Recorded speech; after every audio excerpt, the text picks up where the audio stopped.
మీరు కోటీశ్వర్లు అవ్వాలనుకుంటున్నారా? ప్రపంచంలో కోటీశ్వర్లైన వారందరూ స్థిరాస్తి రంగం ద్వారానే అయ్యారు. స్వర్గసీమ సుకేతనకు విచ్చేయండి, నన్ను కలవండి, మంచి నిర్ణయం తీసుకోండి. ప్రపంచంలో చైనా తర్వాత మొబైల్స్ ఉత్పత్తిలో భారత్ అగ్రగామిగా ఉందన్నారు కేంద్ర మంత్రి కిషన్ రెడ్డి.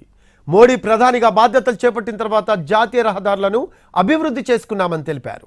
రంగం ఏదైనా సరే దేశం ఈ 10 ఏళ్లలో పురోగమిస్తూనే ఉందని చెప్పారు కిషన్ రెడ్డి. అద్భుతంగా జాతీయ రహదారులు మన దేశంలో ప్రధానమంత్రిగా బాధ్యతలు చేపట్టినప్పుడు దేశంలో 2 సెల్ ఫోన్లు తయారు చేసేటువంటి కంపెనీలు ఉండేవి. 95% సెల్ ఫోన్లు ఇతర దేశాల నుంచి మనం దిగుమతి చేసుకునే వాళ్ళం. ఈరోజు ప్రపంచంలో ఈ 9.5 సంవత్సరాలలో ప్రపంచంలోనే చైనా తర్వాత అత్యధికమైనటువంటి సెల్ ఫోన్లు మ్యానుఫ్యాక్చరింగ్ చేసేటువంటి దేశం ఏదంటే నరేంద్ర మోడీ గారి నాయకత్వంలో భారతదేశం ఈరోజు ఎమర్జ్ అయిందని మనం చేస్తా ఉన్నాం.